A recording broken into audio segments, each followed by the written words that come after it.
Hello everyone, welcome to the American Jedi channel. It's about 11:30 at night here in Tampa, Florida. And I gotta tell you, today is what, March 31st? I've had a wonderful day.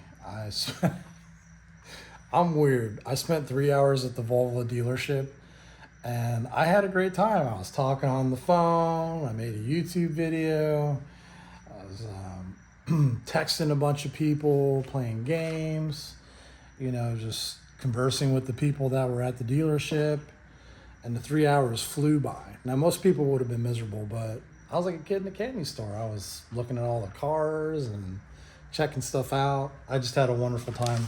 But anyways, I went to Volvo because of I wanted to get some issues that I had addressed.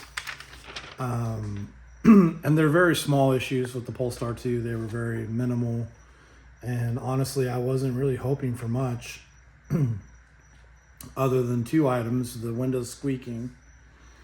I knew that they could fix easily with some spray lube. I probably could have done it myself if I just Googled it, got some, dry, what is it, silicone spray or whatever, or something like that off of Amazon, and probably done it myself. But and they kind of told me that too. They're like, oh yeah, every now and then you just need to spray this stuff in there. And I'm like, all right, that's cool.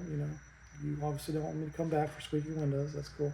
But no, so I had two windows that were squeaking, and they're like, oh, we'll just go ahead and lube all four. That way you don't have to come back if the other one starts squeaking. So I appreciated that they saved my, time like that. That was nice. And this particular dealership I've been going to, Volvo Cars of Tampa, I've been going to for 2 years now, with my S60 and now my Polestar 2.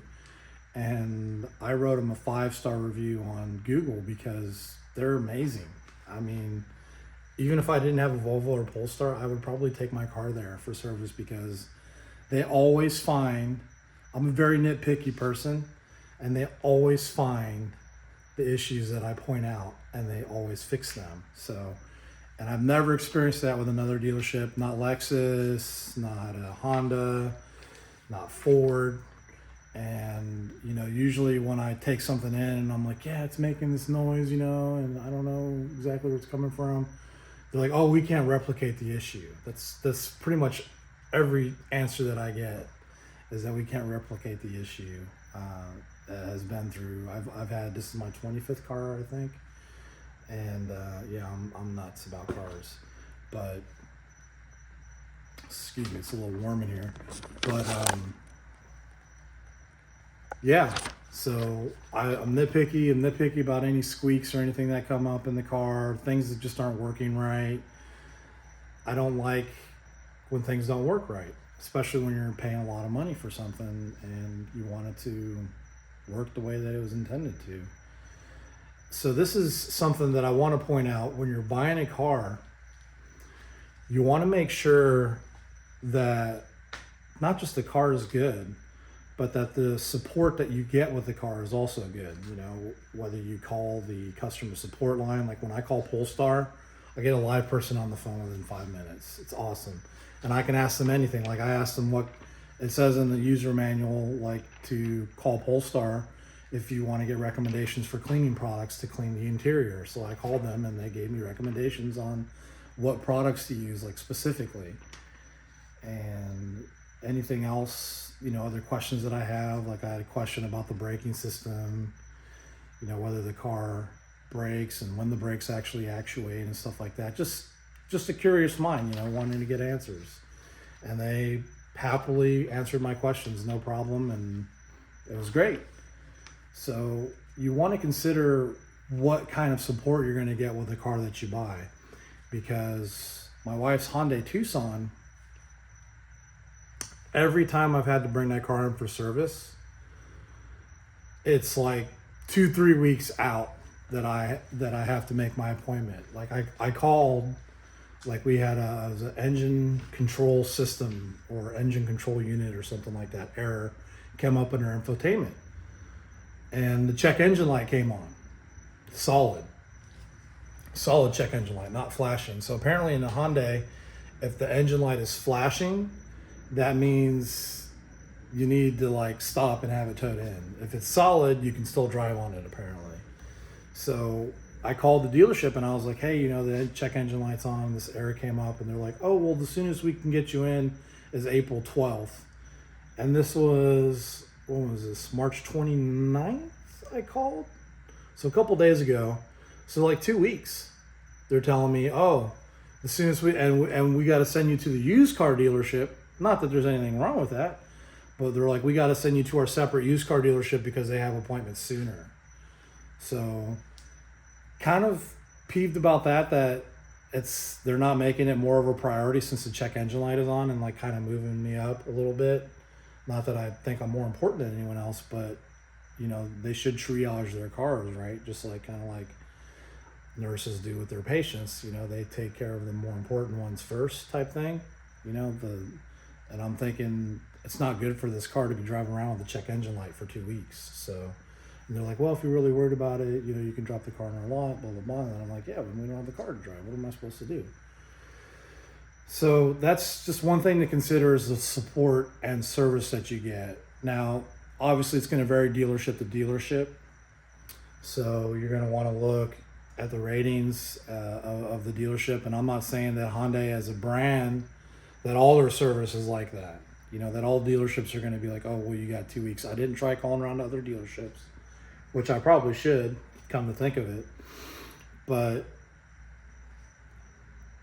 there's different levels of service too. So like when I brought my Polestar in, he's like, hey, do you mind, you know, if this takes a while, I don't want you to be at the dealership all day, but if this takes a while, I can put you in a loaner Polestar too for until everything is done. And I'm like, oh, I don't mind. I ain't got nothing else better to do. So I'm just going to just hang out here. You know, I'm lucky like that. So I gave him these issues, and let's look them over real quick. Okay, so the first thing that was really annoying me was this trim piece over the third brake light in the back, the rear brake light. So let's take a look at that and see how they fixed it. It's in one of my earlier videos. I think either 5 likes or dislikes, or just issues that I'm having with the Polestar. So as you can see there, it's nice and tight up against the glass. It's not rattling around anymore. So they fixed it. No problem for them, right? They either put a new piece in, or I don't know exactly what they did. I didn't read the notes. So they fixed that. The squeaky windows, they lubed, so those are fixed. I tested those. The connect button, though, they tried to fix this. I'm going to show you what I'm talking about. Let's see. Yeah, let's get in the car. As you can see, if I can maybe turn it off. Can I turn these off? There we go. So that's cool. I'm offline, so I can't do that. In the meantime, you can get directions, make calls, and play radio. That's another issue. So as you can see here, the SOS button is lit up, but the connect button is not. And I think that's why I'm getting that error message. Probably about every 5th time I get in the car says that. It says I'm offline, so I can't do that. And I'm like, do what? I didn't even push anything. And I look here, and the LTE signal is up, the GPS is up, the Bluetooth is connected to my phone. So, you know, I'm thinking like, hey, you know, everything's fine. So, and nothing doesn't work. Everything works just fine. It's just, I think when I get in the car, it initially says, oh shit, I don't have this connection thing up here. And so what Volvo tried to do is they tried doing a T-cam reset, which is, the T-cam is that fin on the back. This fin here on the back. And it's something communications, something module. But so they tried doing a T-cam reset, which basically you just hold the defrost button down for a long time and everything shuts off and then reboots. And so that didn't work. And then they reset the software, which I don't know how they did that. I don't have access or knowledge on how to do that, but they reset the software, which lost the pairing with my phone and app. So I had to repair my phone. And they asked me, they're like, hey, you're going to have to repair your phone and the app. Is it okay if we proceed with, doing the software reset to see if it fixes it? I'm like, sure. And when they pulled the car up after they were done with everything, the connect light was on. But they said, hey, if it happens again where it's saying I can't connect, then you're probably going to have to wait for the next software update, because they think it might, what they didn't fix it, they think it's a glitch in the 2.7 software, which is the current version. So they're saying, well, you might have to wait until 2.8 comes out. So it looks like I have to wait until 2.8 comes out. So that's the only thing that didn't get fixed, and it's not because of their error. So it's just some kind of glitch in the software. Now, the thing that I was really surprised about is I went to Costco the other day, and while I was driving in the parking lot, I had my windows down and I turned my music down because I thought I heard a squeak. And I'm like, is that coming from my car? So I turned the music down and I listened and I couldn't hear it. And then when I turned left, some high-pitched like squeak, not very loud, just very faint, like like it was doing it like as I was kind of like rolling over the bumps a little bit and the wheels were turning. So I didn't know if it was from the wheels turning or from going over the bumps. So I didn't know if it was from the suspension or if the brakes were wet and I was just being silly. But I mentioned it to him. I almost didn't mention it because I thought, it was just, some one-off chance, but it kept doing it. It kept doing it the next day. And so I did mention it to them, and I did not expect them to be able to replicate the issue. But the service tech came out to me and he's like, hey, they hear the squeak and it's your suspension needs to be relubed. So they said the suspension dust covers or the shock dust covers or something, when they get dirty, they start to squeak or something like that. So they fixed it. And I was like, wow, that's amazing that you guys found that. Because like every time I've went to other dealerships and have complained of a squeak or a weird noise, they were never able to replicate the issue. So I'm pretty happy with that. They did fix that. And it just seemed like everything was going my way today. I mean, it was just a really lucky day.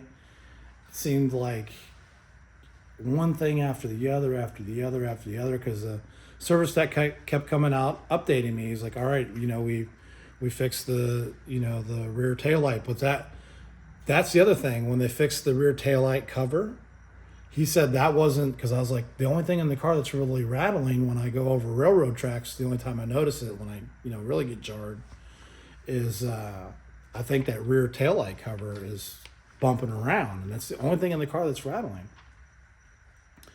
And so he came back to me and he's like, yeah, it wasn't your taillight cover rattling around. It's actually a seatbelt insulation was failed or something on my passenger rear seatbelt. And he's like, we have an extra one in stock, so we went ahead and threw a new seatbelt in there with new insulation. And he's like, you won't hear that rattle anymore. So I was like, oh my God, like, not only did they solve the rear taillight issue, but they found another problem, the rattle. They found it and they fixed it right on the spot. And I was surprised that they had them in stock, because those are the gold, performance seat belts. And I'm surprised that they just had one laying around. So that was really cool. And then while I was sitting outside, I noticed a guy pull up a Volvo V60, the station wagon version.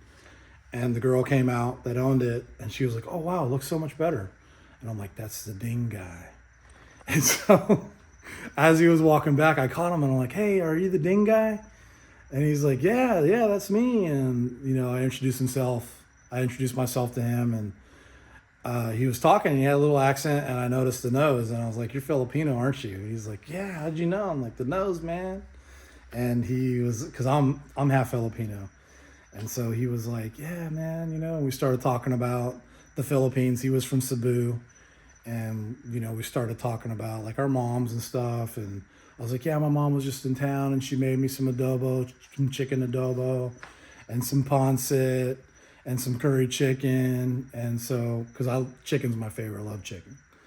And so she was making me all these dishes, and I was like, yeah, man, I must have gained about 5-10 pounds, you know, just from eating her food. And he's laughing and talking about his favorite dishes and stuff like that, and the different dialects in the Philippines. You got Pasayan and the standardized Tagalog and stuff like that. But regardless, the dealership owed me, they had a we owe, what is what they call it in the dealership paperwork.